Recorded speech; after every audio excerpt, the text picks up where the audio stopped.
Olá, sejam todos bem-vindos aqui à continuação do material. Eu fiz aqui um repositório no Git, caso você queira fazer o download.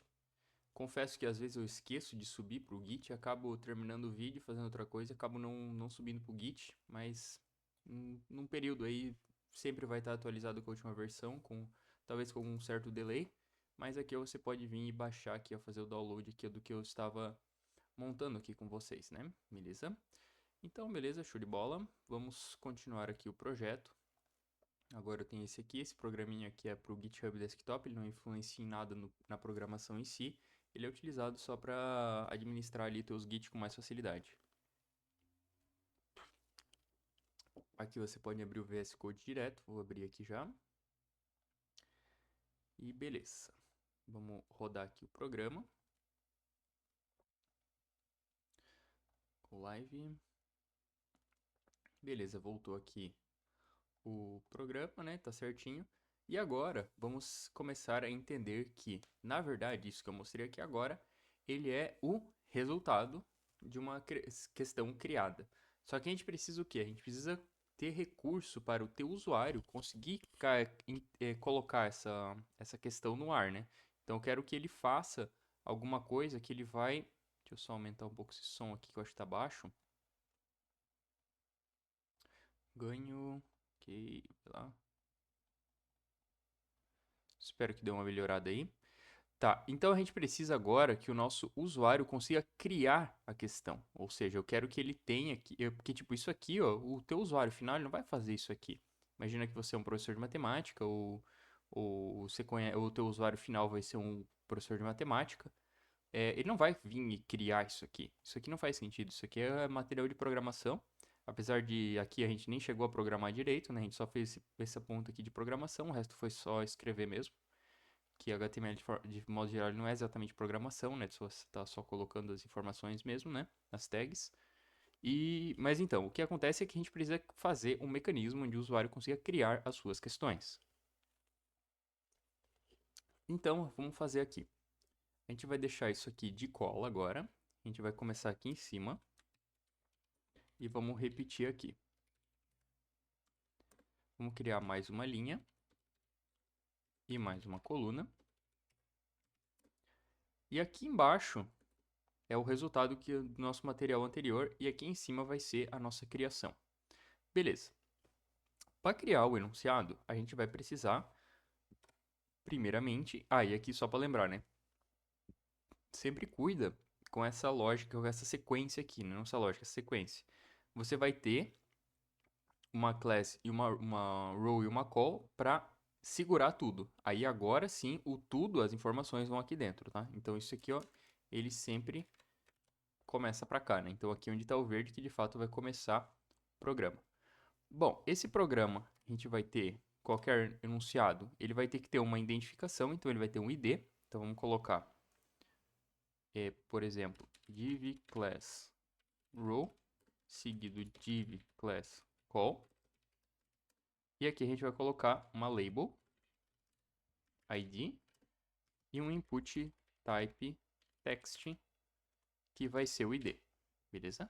Então aqui, ó, esta parte aqui de dentro que vai começar. Então, quando eu colocar outra, vai colocar uma aqui embaixo. Então, aqui eu tenho que tomar cuidado. Aqui é só sequência. Aqui não tem lógica de programação. Aqui é só sequência mesmo.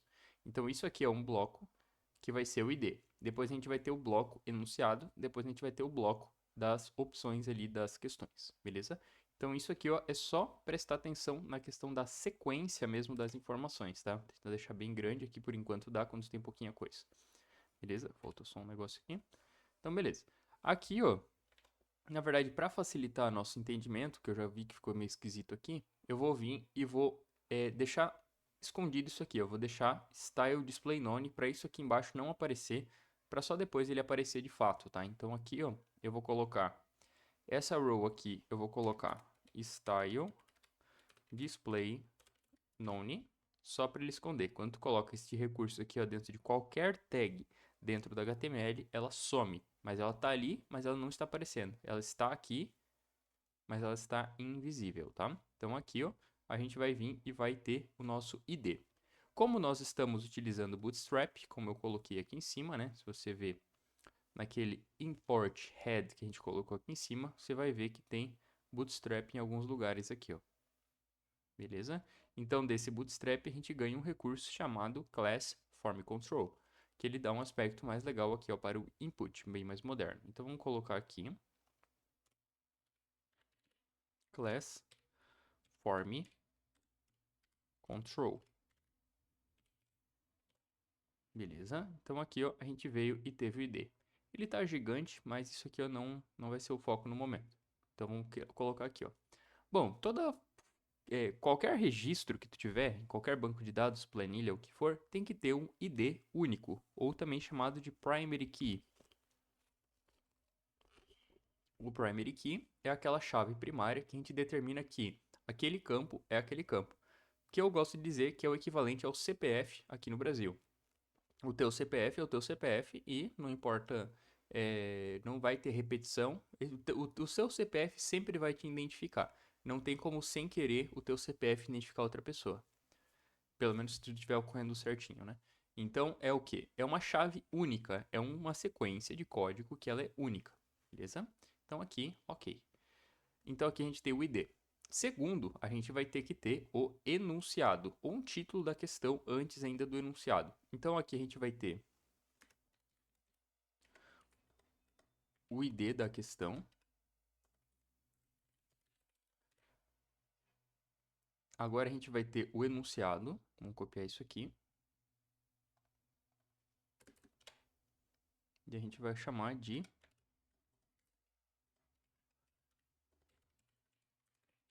enunciado, beleza? Eu acho que se usa o termo enunciado, pelo menos o que eu me lembro, é enunciado.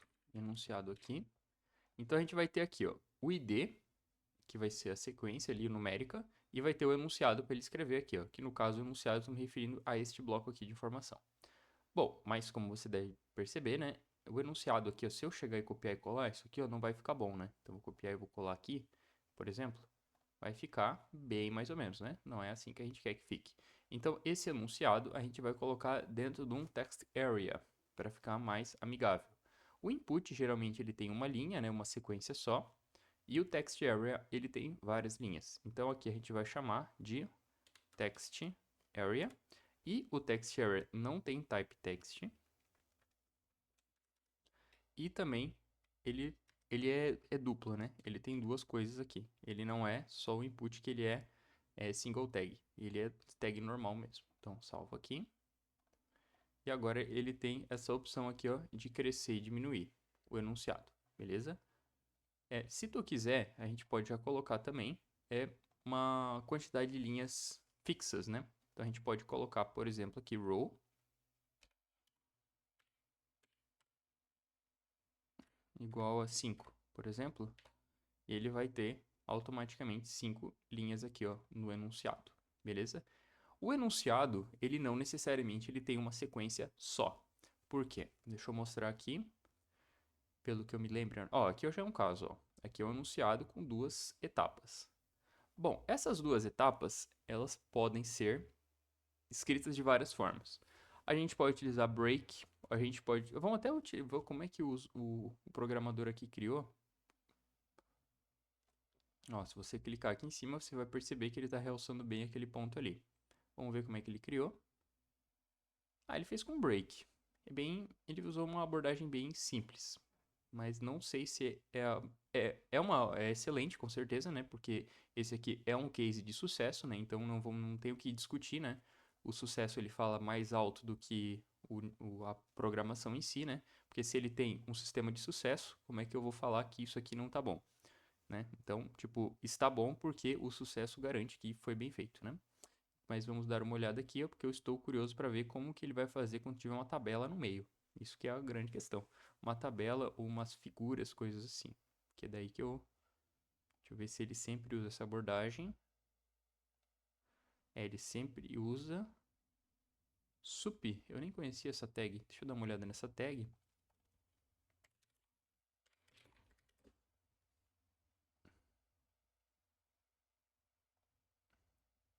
Ah, sério que existe isso? Eu nem sabia que existia isso aqui. Muito bom, vai ser muito útil Para matemática, com certeza, não conhecia esta tag sub. Não conhecia mesmo, mas com certeza vai ser utilizada no decorrer. Muito bom mesmo, já aprendi uma coisa nova. Vamos ver o que mais que ele tem aqui que a gente pode aproveitar. Eu estou curioso para ver como é que ele vai fazer para aquelas questões mais complexas. Aqui ele usa meio 1/5 mesmo, ele não faz aquela anotação no meio da tela. É um pouco mais simples mesmo. Eu queria alguma coisa mais cabeluda, na verdade, mas mais difícil assim de programar, porque aqui é meio que sempre esse mesmo padrão. Só tô por curiosidade mesmo. Opa, tinha um ali que também era legal. Deixa eu ver como que o usuário criou aqui. Provavelmente então ele usou o sub aqui. É sub. Bem legal mesmo, bem legal mesmo. Deixa eu ver como é que ele fez esse raiz quadrada, é o próprio elemento, tá? Raiz quadrada não, raiz, né? Vamos ver. Ah, aqui ó, figura. Isso que eu quero ver como que o usuário fez aqui, como o programador fez. Ah, ele fez BR e botou uma imagem. É, bem tranquilo, na verdade. Ele não fez nada assim muito rebuscado. Ele fez uma tecnologia bem simples, muito funcional. E como eu disse, como é um caso de sucesso, é inquestionável que está bem feito, né? Porque o sucesso garante que está bem feito. Deixa eu só ver se ele vai ter alguma outra. Porque aqui figura, ele simplesmente colocou uma imagem centralizada. Tá ótimo. Beleza. Quero ver figura também, aparentemente, né? Com certeza que é uma figura. Vamos ver se eu acho alguma coisa. Ah, aqui, ó. Ah, então ele sempre trabalha com figura. Tá, aqui tá bem claro que na verdade ele sempre faz uma figura aqui no meio. Ele não chega, ele não faz uma, ele não programa esta lógica aqui. Essa lógica não, essa aparência aqui. Ele faz uma figura mesmo, tá? Então ele armazena uma figura no servidor, não é uma, porque como é que eu sei que é uma figura no servidor e não é uma figura em bytes, né, encoded? Porque aqui tem um caminho, tá vendo, ó? Quando ele tem este caminho aqui, ó, então quer dizer, inclusive até na Amazon, ó, ele hospeda o servidor dele na Amazon. Então, este servidor aqui, esta imagem está no servidor, como você pode perceber. Ele está aqui, ó, armazenado, não está encoded, tá? Ele realmente cria essa figura e armazena no servidor e vem e depois renderiza aqui, ó, para o usuário visualizar. Isso aqui eu realmente estava curioso como que ele faria esse tipo de programação para esse tipo de coisa, mas na verdade ele faz uma imagem mesmo. Então aqui, ó, tudo que tinha que verificar foi verificado aqui de uma forma bem clara como que é feito esta programação. Acho que não tem mais uma situação, é basicamente mais de uma linha. Ah, eu também queria ver tabela, mas provavelmente ele vai mexer com tabela também no sentido de figura também. Isso aqui provavelmente também tem cara de ser figura. Realmente, tudo que ele faz aqui, ó, ele faz por figura. Ele não programa isso aqui, ó, em front-end. Ele faz uma figura e importa, joga essa figura no servidor, depois renderiza de novo pra gente. Né? Tudo isso aqui, ó, é feito server-side, tá?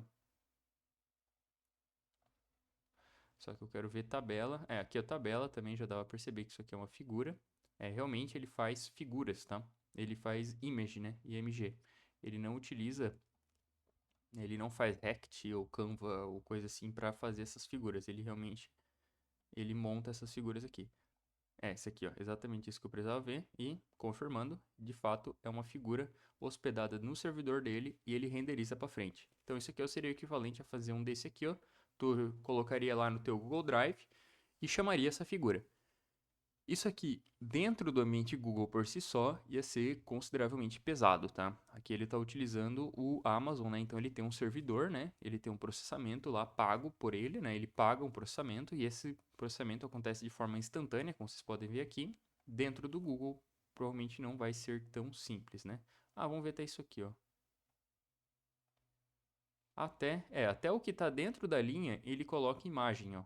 Então, toda a lógica de programação que ele usa quer dizer, ele não usa uma lógica de programação de fato, ele faz uma figura e importa depois. Vocês podem ver, é tudo importação, ó. Tá tudo dentro do servidor Amazon dele aqui, ó. Eu sei que é Amazon porque tá escrito aqui, ó, Amazon AWS. E esse AWS é onde hospeda software. Todos eles. Beleza. O que tinha que olhar, já olhei. Então, beleza. Voltando aqui ó, para o nosso projeto. Bom, aqui o que acontece? Se nós formos querer fazer exatamente como ele fez, o enunciado seria dessa forma. Então, você digitaria aqui, ó, do jeito que você quer digitar. Quando tivesse um break, você colocaria dois BRs, um para pular a linha e um para deixar o espacinho em branco. Se você vê ele, por exemplo, daqui até aqui não é um espaço em branco, são dois, tá? Porque tem um daqui até aqui, que você não consegue ver, e o próximo que é onde você consegue ver. Só confirmando aqui, ó, ver se eu não tô falando asneira. Ó, é isso mesmo, ó. Ele é sempre dois breaks, né? Porque, tipo, um é daqui da sobra e o segundo é aqui. Beleza. Então, aqui, ó, de fato, ele usa dois breaks. Então, se a gente fosse querer simular esta lógica que ele utilizou, ele faria dessa forma aqui. O enunciado seria, vai escrevendo, dá dois breaks, que ele pula a linha.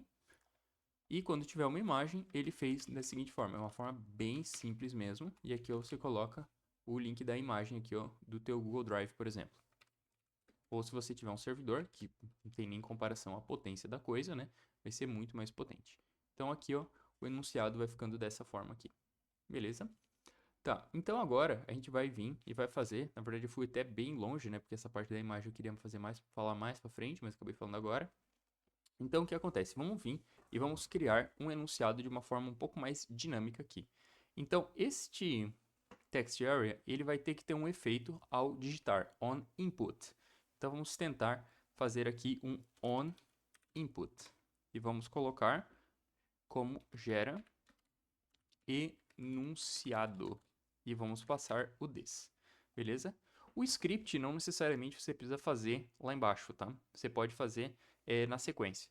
Às vezes é bom fazer na sequência, às vezes é bom botar embaixo, vai do gosto, às vezes é bom até botar num arquivo separado. Só que aqui ia ser bem caótico botar num arquivo separado, principalmente, vai muito, é difícil dizer. Geralmente num arquivo separado se coloca, aqui eu estou entrando em questões subjetivas, tá? São questões assim que não necessariamente existe uma única regra de como se fazer isso, tá? Eu vou falar de uma forma com que eu penso e geralmente quando eu estou na equipe eu faço isso, né? Que é o quê? Quando você tem um JavaScript que você vai reutilizar em várias partes do código, você faz separado. Você faz num arquivo separado, porque senão vai ficar difícil, né? Porque se tu está dentro de um HTML com aquele JavaScript, vai ficar ruim para tu acessar de outro HTML aquele mesmo JavaScript. Vai ficar caótico, né?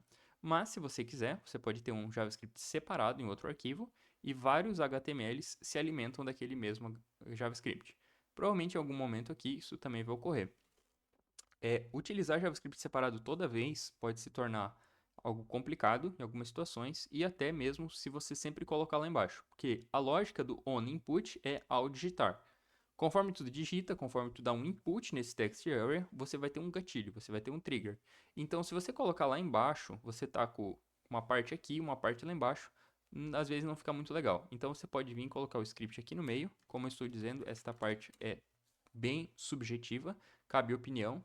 E conforme tu vai se aprofundando mais e mais na programação, você vai vendo que é uma ciência lógica, uma ciência exata, mas tem muita nuance para você abrir discussões, tá? É gigante mesmo a quantidade de coisas que você... tu pode chegar no mesmo resultado de diversas formas, mas todos eles têm certos impactos que o usuário final não percebe, mas os desenvolvedores quebram a cabeça legal se der um vacilo, tá? Então, tipo, é bom sempre ir se aprofundando, né? E eu até estimulo vocês que vocês aprendam aprofundadamente programação se vocês querem entrar no mercado, ou realmente ser mais competitivo, ou desenvolver aí uma aplicação. Ó, então aqui, ó, gera enunciado e vamos manter aquela lógica do element. Outro ponto também é manter esse paralelismo, ou seja, todos eles manterem a mesma lógica de como que são construído o programa, né? Se você pensar assim, ó, linhas paralelas, quem é da matemática já vai estar... Eu queria duas que ficassem, por exemplo... Aqui, ó, tá ótimo. Então, por exemplo, se a gente olhar isso aqui, ó, o que é essas? Principalmente isso aqui do meio. Então, manter o paralelismo. O que é manter o paralelismo no questão da programação? Por exemplo, quando eu mando this aqui dentro, eu sempre recebo element. Só que não necessariamente isso aqui vai estar pertinho. Quando está pertinho, tá fácil de ver que esse element é esse this, entende? Então, tipo, isso aqui, ó, ele fica fácil de tu verificar o que é o que. Só que imagina que tu tem isso aqui, ó, em outro arquivo. Digamos que tu tem um outro JavaScript aqui separado e lá eu tenho outra função element. Então, repara que vai começar a ficar meio complicado. Então, o que acontece? Para manter o paralelismo, você entende o quê? Que onde está HTML é this e onde está no JavaScript o this vira element. Então, o element é this e this é element. Então, ou seja, eles estão sempre seguindo a mesma lógica, né? Eles estão sempre seguindo o mesmo ponto de partida. Então, no HTML tu sempre mantém de um jeito e recebe sempre no JavaScript da mesma sequência. Então, dessa forma, tu vai facilitando o teu entendimento. Porque, por exemplo, se isso aqui tivesse em outro lugar, digamos que isso aqui tivesse lá embaixo no código, se você manter esse paralelismo, você vai saber que quando você estiver aqui no this, você vai saber que tu está falando do element. Então, aqui também é uma função pequena, né? Não sei o quanto aprofundado a gente vai chegar na programação, mas a gente vai ter o element. Então, digamos que se essa função aqui tiver 2, 3 mil linhas, essa mesma função, que vai se tornar uma classe, ou uma classe com 2, 3 mil linhas, você vai saber que onde está escrito o element, você sabe que você está falando do this. Então, esse paralelismo, manter essas ordens, isso também depois, talvez, se você for utilizar Python também, daí você mantém mais uma linha aqui, né, que seria onde você deixa no HTML, você deixa de um jeito, no JavaScript conversando de um jeito, no Python do outro jeito e no banco de dados do outro jeito. Então, tipo, você mantém esses 4. Então, não importa em que ponto do software tu está olhando, em que ponto da linha de programação você está olhando, você sabe. Você vai estar lá na ponta, lá no Python, e, por exemplo, você vai ter o data. Você vai saber que o data se refere ao data do JavaScript em algum ponto. Mas isso aí vai ser mais para frente. Mas manter esta lógica, por exemplo, não vai escrever gera enunciado this. Aí às vezes tu escreve element, às vezes tu escreve my row, às vezes tu escreve my string ou my input. Então cada hora tu escreve de um jeito. Daí vai ser complicado, porque se a coisa tomar corpo, a coisa ficar gigante, ou tu ter uma equipe, vão se perder tudo, né? Então não vai dar certo. Então manter sempre esse paralelismo vai ajudar super para tu conseguir utilizar aqui escalabilidade no teu software, beleza? Então vamos trazer aqui para cima de novo. Que ao mesmo tempo que eu quero explicar essa questão aqui do banco de questões, também quero ensinar um pouquinho de programação, assim, boas práticas, né? Beleza, vamos voltar aqui para o programa. Show de bola, a gente tem aqui o nosso gera enunciado, que ele vai acontecer no this, né? Ou seja, no onInput, desculpa. Quando tiver o onInput, a gente vai chamar ele. Bom, quando a gente chama ele, a gente vai ter o text array aqui, mas a gente vai mandar ele inteiro. Então, só deixa eu dar um console log, só para verificar o que é o element, para vocês verem. E vou abrir aqui o console no F12. E vou clicar aqui em cima. Ó, quando eu clicar aqui, ó, você percebe que ele está chamando aqui, ó, todo o elemento HTML. Só que eu não quero todo o elemento HTML. Eu quero o valor dele ou o inner HTML. Mas nesse caso aqui eu posso utilizar o valor dele. Seria o value. Então aqui, ó, a gente coloca assim, ó, var. Pode botar this value, this underline value, tá ótimo. Aqui eu também. Se você vai escrever this underline value no início do programa até no final do programa, mantém essa mesma lógica de this value. Porque senão, se você escrever de um jeito a cada vez, vai ser complicado. E aqui, ó, simplesmente this value dessa forma. Beleza? E aqui coloca um console log this value. This value. Beleza, perfeito. Então, dessa forma aqui, ó, a gente vai conseguir ler o que é o valor que foi digitado.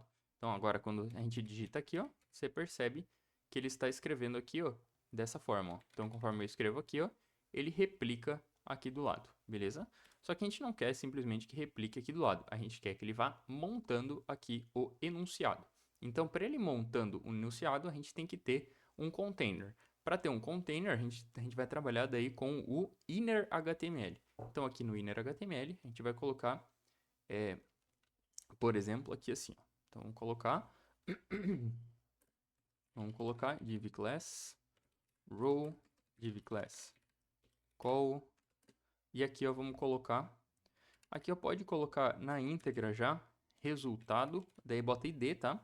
Repara que eu coloquei classe. Classe é quando eu vou usar o mesmo nome várias vezes, ID é quando eu vou utilizar uma única vez. Então, resultado, underline, enunciado. E aqui eu vou colocar para ele escrever aqui dentro este HTML, beleza? Então, aqui a gente vai colocar resultado enunciado. Então, a gente vai colocar aqui em cima agora, document.getElementById. Ou seja, aqui no resultado enunciado, a gente vai pegar o elemento. Dentro desse elemento, a gente vai vir e vai colocar as informações ali dentro, para ele gerando este enunciado, beleza? Então, agora a gente vai vir, vai pegar esse resultado enunciado, vai dar um copy, vamos colar aqui e vamos colocar innerHTML vai ser igual ao thisValue. Beleza? Então, dessa forma, o que ele faz? Ele vai dar o input, deu o input, chamou a função. A função passou o this. A gente recebe o this como element, a gente pega o valor do this, chamado this_element, e a gente coloca aqui o target. A gente coloca onde que vai entrar. Então, a gente coloca resultado enunciado igual a document tal. Beleza? Só que aqui, ó, inclusive, a gente vai colocar, em vez de resultado enunciado, a gente vai colocar target element.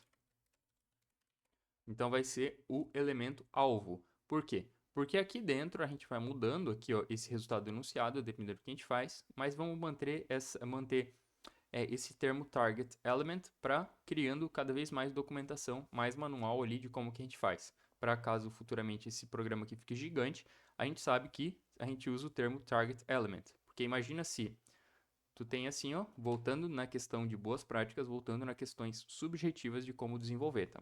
Não estou falando de uma coisa que é uma regra, nem de longe tem regra para esse tipo de coisa, mas digamos que seja assim, ó. Você tem aqui o resultado enunciado. Aí o target element, o que é o target? É o alvo. Tá, tu está escrevendo aqui, ó, para resultar em outro lugar. Você não está escrevendo ali só por escrever ali, você escreve ali para refletir em outro lugar. Esse refletir em outro lugar se chama de alvo ou target. Então, esse target, a gente vai ter vários targets ao decorrer do código. Só que o que acontece? Tu vai ter vários IDs diferentes, várias classes diferentes, vários names diferentes. Só que todos eles vão se referir a target. Só que imagina que você vai ter uma variável para cada nome. Imagina o caos que vai ficar isso. Então imagina que eu boto resultado enunciado. Aí depois eu boto outro nome, tabela não sei o que. Aí conjunto de questões. E eu vou colocando vários tipos de target. Só que como é que eu vou saber, digamos, porque aqui eu tá perto. Lembrando que sempre começa pequeno, mas sempre isso aqui pode ficar gigante. Então essa mesma função aqui é improvável no momento, mas vamos se precaver, né? Então imagina que isso aqui eu tenha 5.000 linhas depois. Como é que eu vou saber que o resultado enunciado se refere ao target? E digamos que aqui nessa função esse é o target, aí na outra função é outro target, e na outra função é outro target, e cada uma vai ter o seu nome da variável, e eu vou ter que interpretar que aquilo ali é o target. Então, se eu manter target element e eu só vou mudando o ID, ou seja, eu vou mudando quem que é o target element, mas o nome target element ele vai estar presente sempre. Ou seja, eu vou ter, não importa onde eu bater o olho, se eu ver que é target element, eu estou falando que esse input vai ter esse target. Então não importa se isso aqui tiver 1.000 linhas ou tiver só 3 linhas como tem agora, eu vou saber que eu estou falando do target element. Eu estou falando que este aqui ó, é o meu target element. Então dessa forma eu consigo manter vivo o programa de uma forma bem mais saudável do que se eu tiver cada hora um nome de uma variável diferente. Então, quando for this eu boto element, quando for thisValue eu coloco thisValue, desculpa, quando for element value eu coloco thisValue, quando eu vou ter um target eu uso target element. E dessa forma eu vou mantendo a escalabilidade. E principalmente, se outra pessoa for ver, ele vai chegar e ver, ah, tá, quando ele bota informação em outro elemento, ele usa o termo target element. Então ele não fica mudando, porque se cada vez tu mudar, vai ficar muito complicado, principalmente se tu tiver uma equipe. Então, aqui ó, vai mais uma dica aí de boas práticas, beleza? Então sempre mantenha o termo target element. Beleza? Então agora vamos ver se funciona. Ó, agora conforme eu vou digitando aqui, ó, percebe que ele vai escrevendo aqui embaixo. E, inclusive, se eu fizer assim, ó, Dante BR Peretti, você percebe que ele faz também este enter. Então aqui, ó, o BR aqui significa o enter ali. Por exemplo, se eu... Como isso aqui é HTML, eu não posso simplesmente colocar enter, ele não vai refletir um enter aqui embaixo. Eu tenho que dizer que é um enter, eu tenho que dizer... Inclusive, se eu colocar vários espaços aqui, colocar direct aqui, ó. Deixa eu escrever de novo, na verdade. Ó, Dante, aí eu vou dar vários espaços e vou escrever direct. Então, ou seja, eu escrevi isso aqui, ó, porque eu não consigo registrar, eu não vou registrar... Peraí, vou voltar um pouquinho. Isso aqui, ó, ele não tem uma interpretação no HTML. Ele não tem como dizer que isso aqui, ó, é vários espaços. Por exemplo, deixa eu abrir aqui no meu HTML de novo, ó. Por exemplo, daqui até aqui, ó, olha só, eu tenho um enter, por exemplo, daqui até aqui. Como que o HTML vai conseguir interpretar, como que o browser vai conseguir interpretar alguma coisa se você tem vários espaços? Ou se esses vários espaços é para aparecer vários espaços, ou é simplesmente uma divisão do teu HTML. Não tem como o programa entender. Então, por isso que isso aqui ó, não funciona. Porque se eu colocar vários espaços aqui, ó, isso aqui não vai ter efeito nenhum. Inclusive, se a gente verificar aqui em alguns pontos, provavelmente ele também não vai ter esses montoeira de espaço. Porque ele simplesmente não tem efeito. Porque ele não. Como que o programa, como que o browser vai conseguir interpretar esse HTML? Isso aqui, ó, por exemplo, ó. Porque aqui, ó, se eu colocar vários espaços aqui, ó, para dividir uma tag da outra, ou aqui, ó, vários enter, como que o programa vai entender que isso aqui, ó, é enter, ou se o programa vai entender que isso aqui é só uns espaços para dividir código. Então, repara que, tipo, o que o usuário vai ver e o que está acontecendo, ele acontece na mesma sequência. Então, esses espaços, eles precisam ter alguma definição. E principalmente o enter, né? Então, se você quiser fazer um enter, você coloca desta forma aqui, ó. Isso aqui, ó, é um enter no enunciado. Beleza? Então, isso aqui, ó, dá para guardar no banco de dados e refletir depois. Guardar HTML no banco de dados não necessariamente é a opção mais amigável, tá? Mas dá para fazer. Beleza? E se você quiser uma imagem também. Então, por exemplo, deixa eu pegar uma imagem aqui, ó. Isso aqui é uma imagem, deixa eu ver. Isso aqui não é uma imagem. Deixa eu pegar uma imagem dele mesmo aqui, ó. Vou pegar essa imagem aqui.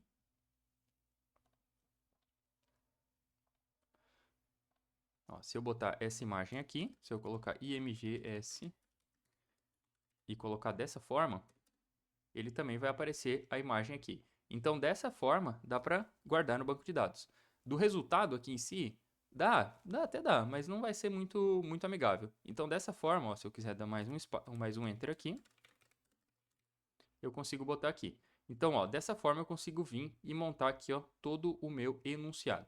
E o próximo desafio, já está em 30 e poucos minutos a aula, me estendi bastante falando de boas práticas, mas na próxima aula a gente já vai vendo mais questões. Bom, aqui ó, o enunciado já tem um ponto que tem a questão dos rows aqui, tem o break, talvez isso aqui também vai ser padronizado. Então, dessa forma, a gente vai vir e conseguir criar aqui ó, a nossa função, a nossa questão aqui de forma mais dinâmica, beleza? Então, por essa aula é só. Se vocês precisarem de alguma ajuda, algum desenvolvimento sob demanda, alguma aula particular, só entrar em contato. E na próxima aula eu volto a mostrar como é que a gente vai guardar isso aqui no banco de dados, beleza? Espero que estejam gostando. Até a próxima aula. Valeu!